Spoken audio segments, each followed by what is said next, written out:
Chapter 15.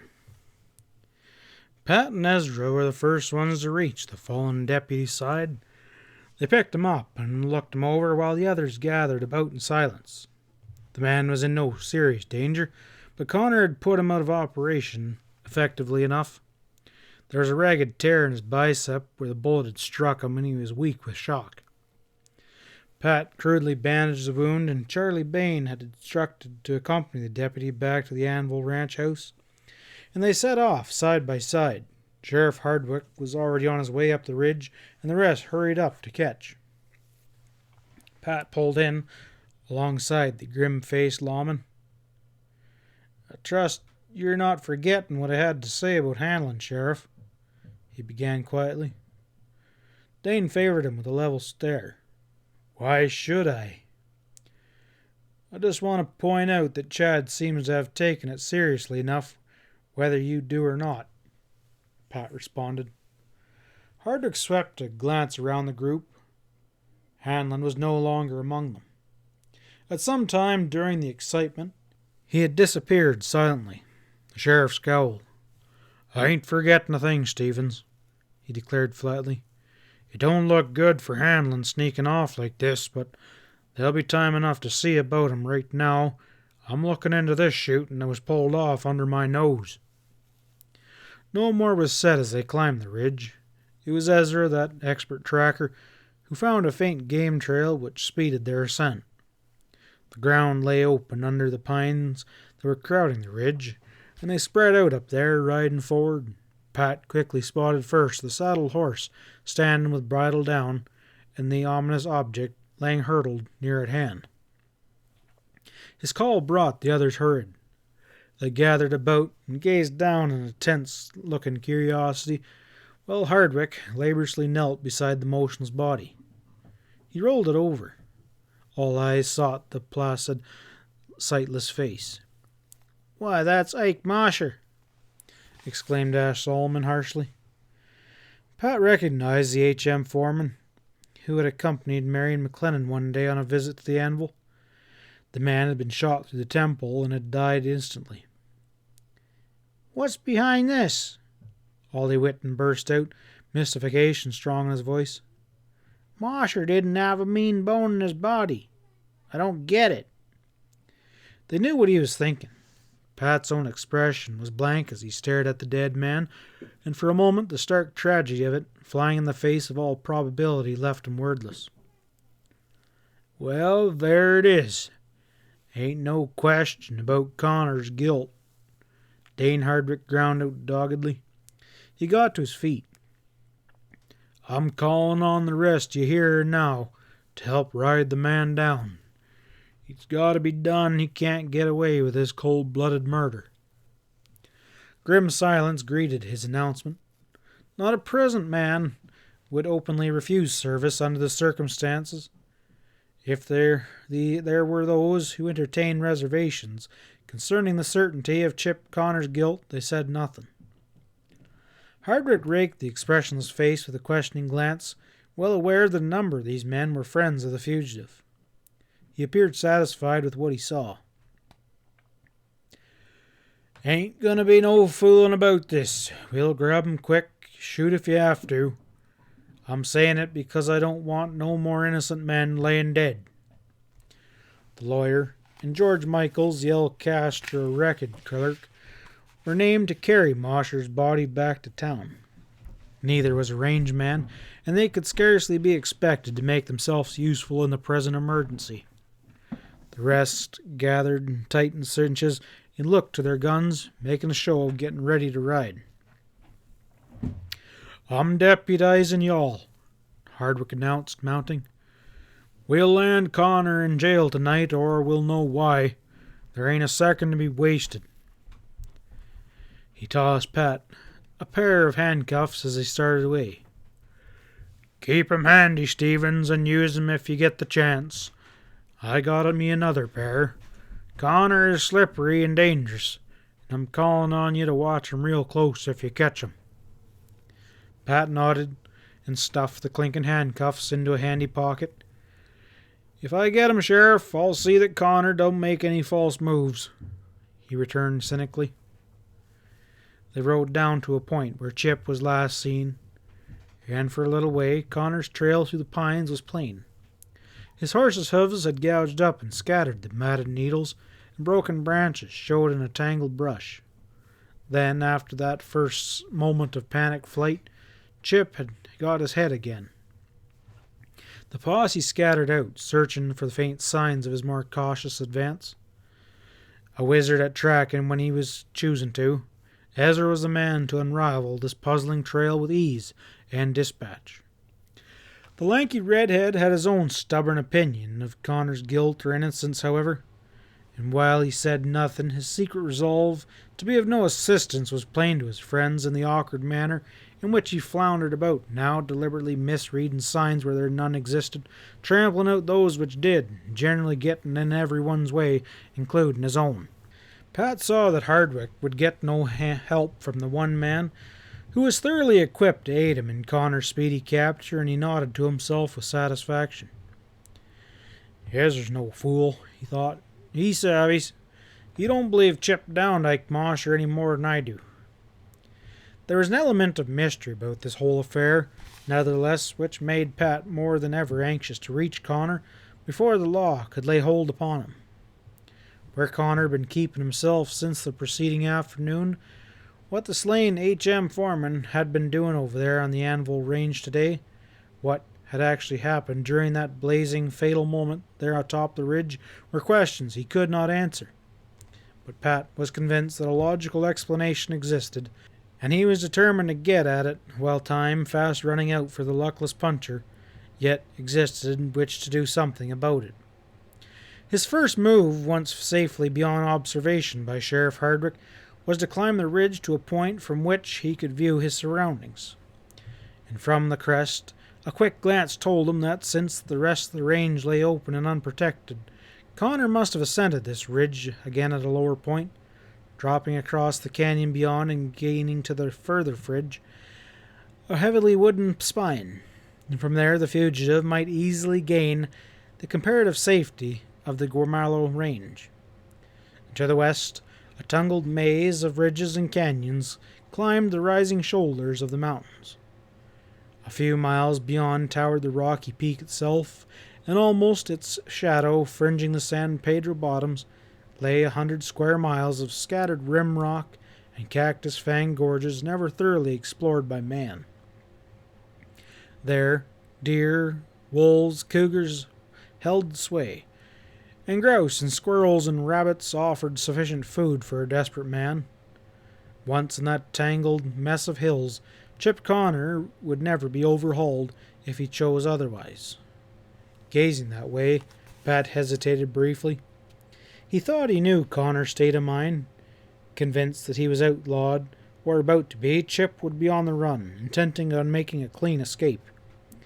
There was little hope of overtaking the man by following his actual trail, and to make even the slightest mixed calculations as to his probable course would be to lose him altogether. Without haste, in steady driving purpose, Pat dropped down the ridge and climbed the next one and set off along its rugged length.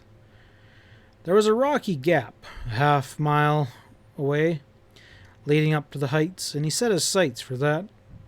Connor must pass there if he was reading on the situation as it existed in the other mind correctly. He reached the gap, dismounted to lead his blowing horse the last few yards, and at the top paused to look downward. The land fell away for 1,000 feet, a tumbling patchwork of massive pine tips and dull red rocks. Gullies slashed the slopes in every direction, and sandstone crags rose in the lower depths. Connor may have swung north around Gualo Peak for easier going, Pat thought. And as the minutes passed, he scanned the empty waste for signs of a moving object. He began to worry lest this had indeed been the case. Hang it, Hardwick's tight on the man's trail, he argued, his own reading of the situation. Chip's got to come this way. It was conceivable, of course, that the other's flight had been so precipitated that he already passed this place minutes before Pat's arrival. He reminded himself that Chip knew these hills like his own pocket, and they would confront him with few delays at such a time. He set himself to examine the ground at every point where Connor might have gone through the gap, in a momentary dread of finding fresh tracks of a hurried horse, which would declare him being too late. But there was no such marks, and assuring himself of this, Pat felt his spirits rise once more. It was not 10 minutes later, while he posed himself in patience to await that event, that his ears picked up a faint crash in the stunted pines a few rods behind his position, and he knew that his efforts had been rewarded. Grasping his pony's bridle up short, Pat took the stand several yards beyond the gap and a little to one side. Presently there came a thud and scrape of hoofs drawn near, and the crack of dislodging rocks. Chip Connor appeared in the opening, leading his mount, his tight face thrust forward. At sight of Pat he stopped dead, an expression of frustrated fit across his features. He whirled then, darting a fierce look about, as fully expecting to find Sheriff Hardwick and the others waiting for him there. "You outsmarted me, Stevens." He jerked out the grudgingly compliment in a strained voice. "What are you doing up here?" He seemed to dread the answer. "I'm alone, Chip." Pat's tone was reasonable, almost reassuring. Connor subtly relaxed, but he still remained wary. "I'm damn glad for once the others didn't show your amount of smarts," he grunted. "Where's Danes now? Heading this way?" Pat shook his head. His manner remained deliberate, giving the other man time to get a hold of himself. "Near as I know, Hardwick hasn't the slightest idea where we are. I'll never call him Connor. I made up my mind I wanted to talk with you and came where I thought you could be found."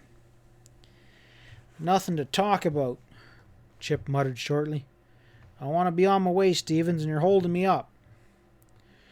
Pat's head shake now was a smiling one. "Don't get me wrong, Chip. I don't mean to stand in your way, but I think you owe me an explanation of what happened down there on my range. We found Mosher, and whatever you may think about it, that can't be passed over." Chip's look was brooding. "Well, that's the exact way that Dane Hardwick's going to look at it, too. And that's why I'm running," he declared simply. "Well, at least you can tell me about it, can't you?" Pat returned bluntly. Chip appeared to struggle with himself, a heavy reluctance riding on him. "I can tell you," he agreed at last. "You might believe the story, and if you do, you're the only one who would." "Well, try me." Connor paused for a moment before proceeding. He still wasn't convinced that he wasn't wasting precious time. "I didn't come back to the ranch last night, Stevens, as you probably noticed. There's a good reason why. Ever since yesterday, I've been on the trail of Ep Stack." "Stack?" Pat started visibly. "Is he still around here?" "Ep's around," Chip assured Pat grimly. "He had himself a bad scare, though. He's wary as a short-haired wolf. I watched him camp in a canyon last night at the edge of our range, and I managed to pick him up again this morning." "What was he doing?" "Well, that's what I was figuring to find out. It got to me that he was hoping for a crack at you, Stevens, so I stuck as close to him as I dared. Finally, Stack got a flash on somebody crossing the range, and I seen it was Ike Mosher. Well, he cached up on a ridge, and I thought he was laying low till Mosher passed by, and I was wrong. By the time he blasted Ike, it was too late. I made a dash for him then, and then he ran." Connor stopped. "It's all queer. It seemed like Stack faded into thin air. I was afraid I'd lose him, and I thought I was right on his tail when I ran into you. That's about the size of it." Pat stared at him thoughtfully. It didn't cross his mind to doubt the strange story, but there was a number of things of which still puzzled him. "So you're saying that Stack drilled Mosher? What would Ike be doing on our range?" He wondered out loud. "The man was McLennan's foreman. And a friend of Marion, don't forget that. I figured he was maybe bringing a message over from her. Whatever the reason, I got Epstack's game quick enough.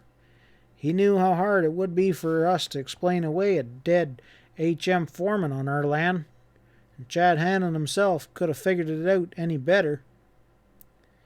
Pat was forced to admit the truth of this. Stack had no way of knowing Hardwick happened to be talking to us just at the moment he shot Mosher, he agreed. There's no doubt about our alibi, but that can't be said for you. Connor, why in the hell didn't you come straight to us down there and tell the story? Chip laughed mirthlessly. While that deputy came blasting at me with a limbered gun, he rasped. Dane was after me anyway, and you heard him yell. He'd have never given me an honest hearing. Pat rubbed a hand over his ear, pondering. Seems to me this story of yours was all the more reason for facing him down. Running like you did was almost as good as signing a confession. Have you thought of that? Chip's look was distracted. Well, I know it, he groaned, but Stevens, as I looked at it, I'm damned well anyhow. McLennan's been crowding Hardwick hard about that Kangle killing, and Dane, he's made up his mind to give me the goat. That's where you're dead wrong, Pat assured him quietly. Hardwick may have had such a hope, but I changed his mind this morning 2 minutes before you showed up. Connor listened to his account of Chad Hanlon's attempt to have a judgment of eviction served. His eyes darkened on hearing how Hanlon had snuck away when things began getting hot for him. Then Ace Kangle was working for Hanlon? He exclaimed. How in creation did you crowd that out of Stack? Pat told how he caught Ep tearing down fence and forced the man to talk to save his own skin. My God, ejected Chip in dismay when it was all revealed. And then I went and let Stack get away. If Hardwick had gotten a hold of him, Stevens, it would have put us all in the clear. I haven't given up hope of landing us there yet.